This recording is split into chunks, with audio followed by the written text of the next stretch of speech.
Pessoal, hoje vamos falar um pouquinho sobre a insuficiência renal. O que é a insuficiência renal? É quando os rins já não cumprem mais adequadamente a função deles. Isso pode ter diversas causas. Uso excessivo de medicamentos, hipertensão, diabetes, doenças autoimunes, como lúpus.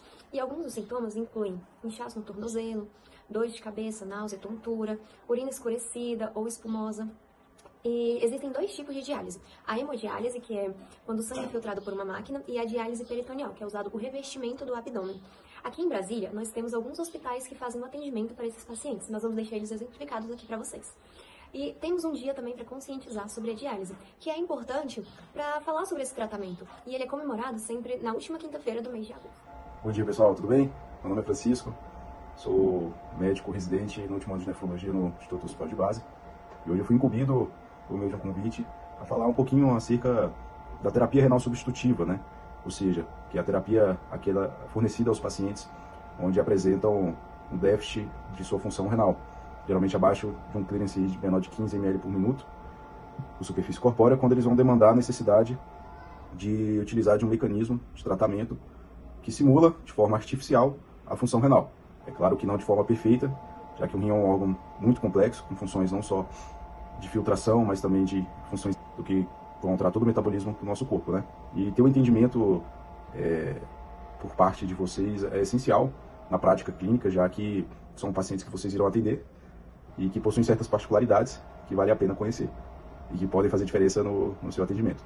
A diálise nada mais é do que um processo onde, de forma teórica falando, uma solução A tem seus solutos alterados através do contato por meio de uma membrana semipermeável a uma solução B. O que é essa solução A, o que é essa solução B? Nada mais é do que o sangue do paciente em contato com uma solução de diálise, onde o médico nefrologista prescreve, vai ocorrer a troca de substâncias através dessa membrana semipermeável. Essa membrana você pode imaginar ela como uma lâmina cheia de buraquinhos que são responsáveis por onde vai haver as trocas de substâncias ali acumuladas no sangue para o dialisado, simplesmente por meio da difusão, tá? Que é o principal processo da hemodiálise. Então, a hemodiálise ela tem por meio do processo da difusão, a diferença de concentração, haver as trocas de substâncias. Como a gente sabe, há o cúmulo de substâncias tóxicas ao organismo nesses pacientes, e onde você, por meio do contato do sangue com uma solução, onde não tem nenhuma quantidade desse soluto, vai haver a troca por difusão através dessa membrana semipermeável. Então, esse é o mecanismo básico a mais famosa e conhecida é a hemodiálise. Por meio daquele mecanismo de difusão vai ser o principal método de troca entre solutos e água do paciente e a solução de diálise. E como que ela acontece?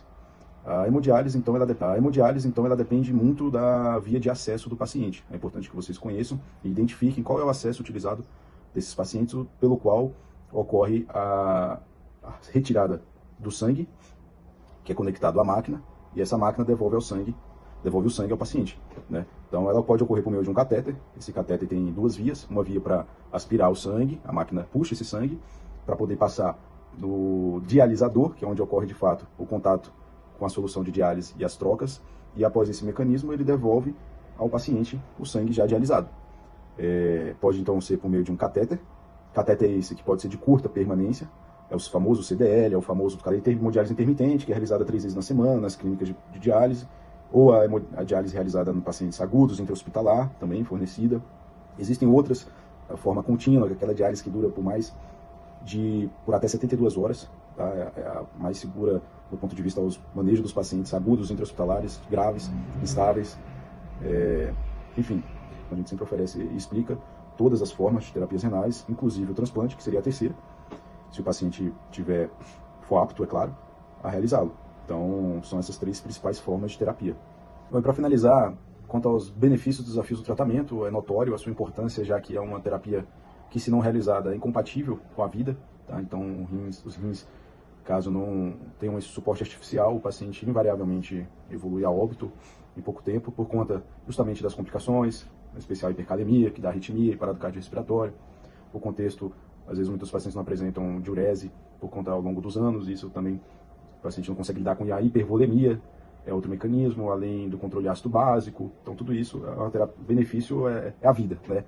É claro que tem seus desafios, não é uma terapia ainda que exige muito do paciente, no quesito de autocuidado, de saber respeitar as suas limitações, quanto à ingesta de excesso de líquido, quanto à alimentação, tanto que é importante, tanto quanto à saúde cardiológica, saúde bucal. Então, é um paciente que demanda diversos cuidados e a gente sabe o quanto que isso ainda é difícil para os nossos pacientes. Mas é algo que nos traz esperança ao paciente, mas ainda a luz no fim do túnel, né? Então, acho que essa é a mensagem que eu queria deixar e muito obrigado. Olá, vamos falar um pouquinho sobre as manifestações bucais mais prevalentes em pacientes com doença renal crônica. São elas: palidez da mucosa bucal, cálculo dentário, hipoplasia do esmalte, erosão dentária, aumento do número de lesões de cárie, doença periodontal, hálito urêmico, lesões das mucosas malignas, infecções por fungos, estomatite urêmica, osteodistrofia renal. Agora, vamos falar de cada uma delas. A hipoplasia do esmalte acontece devido à desordem na ativação de vitamina D no metabolismo de cálcio presente na insuficiência renal. A estomatite urêmica é uma condição dolorosa, debilitante e rara, causada provavelmente pelo acúmulo de substâncias nitrogenadas no sangue, que pode ocorrer nos estágios avançados da doença. Uma elevação da ureia nitrogenada no sangue pode gerar a estomatite urêmica, caracterizada pela presença de uma mucosa mais vermelhada, mas desaparece com níveis normalizados. A gengivite é a maior manifestação oral relatada na doença, que pode ser induzida pela ciclosporina ou por bloqueadores dos canais de cálcio.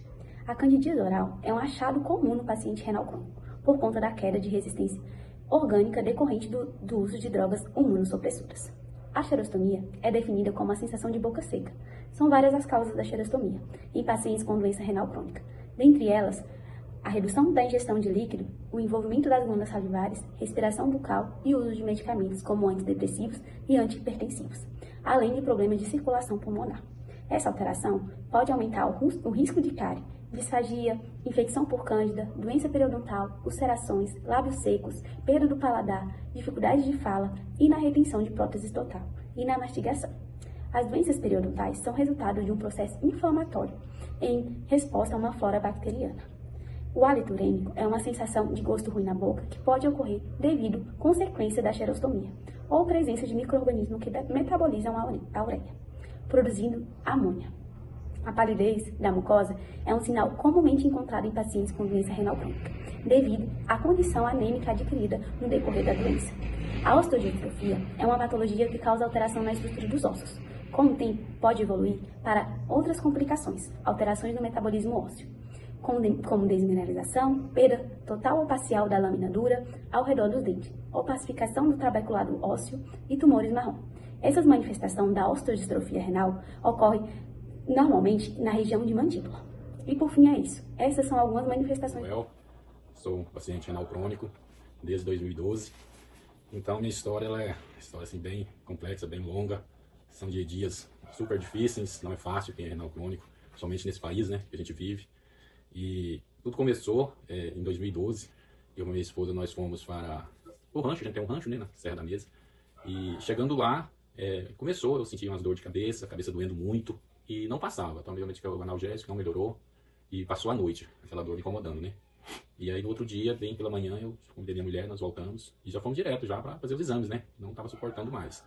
E fazendo os exames, constatou, né, que minha creatinina, no rim, meu, assim, a creatinina está muito alta.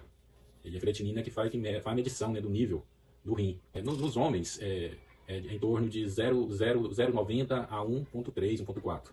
Nas mulheres, até 0,90 é o ideal. A minha já estava 17. Então, a partir de 4 já é perda total dos rins, né? Falência múltipla dos rins. E eu já fui direto para o hospital. E foi chegando lá e já fui direto para a UTI. E o médico veio me falar, né, a respeito de hemodiálise. Foram 16 dias na UTI. Começando fui fazer a hemodiálise, que eu até então não sabia que era hemodiálise. E aí eles colocaram um catéter, né? Primeiramente coloca-se um catéter na veia da gente, na veia artéria. E eu fiquei com esse catéter aí 6 meses, né? Depois que a gente coloca assim, uma fístula. Ela tá aqui até hoje, uma fístula. Para fazer o bombeamento do sangue, né? Então a hemodiálise, ela faz esse movimento. Igual eu fazia hemodiálise de segunda a sexta, 2h30, por opção minha, né? No meu caso, assim, no caso do plano de saúde, né? No público, 3 vezes por semana, 4 horas. Depende muito também do peso do paciente. O rim, ele filtra, né? Ele filtra o sangue e ele filtra a água também. Elimina as impurezas, né? E aí, quando ele não está funcionando, você suja, graças a Deus, né, ainda tem a hemodiálise para fazer isso aí. E aí a gente fica naquela máquina, vai filtrando, e isso eu fazia de segunda a sexta, né, 2h30.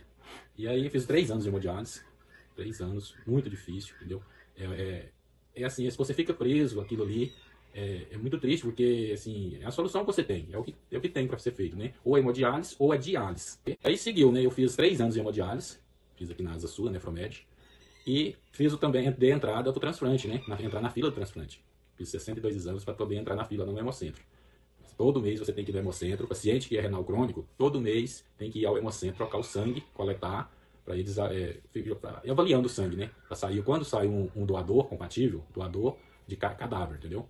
Quando a pessoa tem na família um doador vivo, que o sangue é compatível, no meu caso, o meu sangue é B negativo. Então, não tinha. A gente precisa só de meio rim para sobreviver, o ser humano. Então, nós temos 2. Então, a pessoa doa um e fica tranquilo com o outro, entendeu? Leva uma vida normal. Inclusive, hoje eu tenho só um que eu recebi de uma doadora, né? O meu está localizado aqui, na frente aqui, do lado da bexiga aqui. Então, eu vivo tranquilo com ele. Só que tem que tomar cuidado, porque quando a doença vem, a doença, ela acaba com os 2 rins. Ela não deixa um para você. Então, por isso tem que tomar muita água, entendeu? Tomar muito líquido, somente água. Na verdade, é água. Por exemplo, um paciente, uma pessoa normal, ele toma em torno de 2 litros, 2 litros e meio. Um paciente renal, ele tem que tomar pelo menos 3, 4 litros de água ao dia. Mas voltando ao percurso de 3 anos de hemodiálise, de segunda a sexta, é estressante, entendeu? Não é fácil, porque tem muitos efeitos colaterais, entendeu? O principal que atinge é o coração, entendeu? No meu caso, principalmente, que foi por causa da pressão alta, entendeu? Tanto a pressão do coração quanto a pressão dos pulmões. Então, hoje eu sou um paciente que eu sou hipertenso, eu sou cardíaco, devido a isso. Eu tenho arritmia cardíaca e sou hipertenso. Tomo 6 comprimidos todos os dias, devido a essa hipertensão. E aí, qual o primeiro órgão que decreta falência quando você adoece? É o rim, entendeu? Porque ele é o principal órgão, que ele que filtra. Sem ele, não tem como, entendeu? Você sobreviver. E o transplante, no início, ele é muito dolorido. Eu perdi os rins em 2012, foi em setembro. Em outubro já comecei a fazer hemodiálise. Fiz 3 anos de hemodiálise. Quando foi em 2015, dia 15 de outubro. E o transplante, no início, ele é muito dolorido. Eu perdi os rins em 2012, foi em setembro. Em outubro já comecei a fazer hemodiálise. Fiz 3 anos de hemodiálise. Quando foi em 2015, dia 15 de outubro de 2015, saiu o meu transplante no hospital de base. Isso aí o transplante o plano de saúde não cobre. Você tem que entrar na fila do SUS, entendeu? É muito importante isso, você ser doador. Desde já também eu já faço esse apelo aqui, entendeu? Você que não é doador de órgãos, doe, que é muito importante. Desculpa, é muito importante a pessoa doar. Porque são muitas e muitas vidas que vocês podem doar, entendeu? Você tem que deixar declarado. Não adianta você falar que sou doador, você tem que declarar, ir no cartório, declarar e falar com os familiares que você quer doar, entendeu? Porque você está salvando milhares de vidas, né? Inclusive a minha foi entendeu? Fiquei muito feliz, fiz o transplante em 2015, dia 12, né? Eu relatei. E fiquei 50 dias recuperando no hospital de base, entendeu? Um hospital muito bom, referência, entendeu? Em cirurgias e transplantes. E desde lá, desse transplante, de 3 em 3 meses, eu tenho consulta marcada lá. Eu tenho acesso livre lá na nefrologia, que é no 9º andar do hospital de base. E sou muito grato por isso, porque o atendimento é muito bom deles, entendeu? Mesmo todas as dificuldades, entendeu? Os médicos lá, o pessoal, assim, são pessoas, às vezes, que se dedicam ao máximo, com todas as dificuldades. Então, o paciente renal crônico, gente, ele tem, assim, as limitações dele, entendeu? Ele tem várias limitações. Mas o principal, você tem que tomar líquidos, você tem que tomar água, entendeu? Você tem que ter cuidado com a sua saúde. E o melhor, se previna, entendeu? Se previna. É tão fácil, tão simples, né?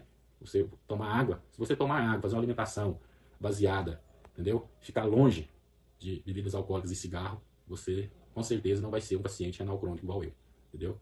Mas tudo bem. Graças a Deus, hoje estou transplantado, estou feliz, meu rim está funcionando bem, entendeu? E superei essa aí, com fé em Deus, que a gente viva muitos e muitos anos. Obrigado, viu? Boa tarde. A pergunta que eu queria fazer é sobre o hospital que já foi tratado. Se foi público, particular e se houve diferença entre eles. Quando eu descobri o problema, eu fui direto já para o hospital particular. Eu levei o meu plano de saúde, então fui para o hospital particular. Aí depois, para mim entrar na fila de transplante, eu tive que adentrar o hospital público. Certinho. E o tipo de diálise que o senhor fez? Foi hemodiálise ou diálise em casa? Eu fiz hemodiálise, que é a hemodiálise que eu ia para a clínica, né? De segunda a sexta eu fazia 2 horas e meia de hemodiálise. E alguma alteração na boca? O senhor percebeu que apareceu mais cárie, mais tártaro na boca, algo do tipo? O paciente de hemodiálise, a primeira coisa é que ele não toma água. Primeiro você não pode, ele incha muito o paciente de hemodiálise. Por que ele incha?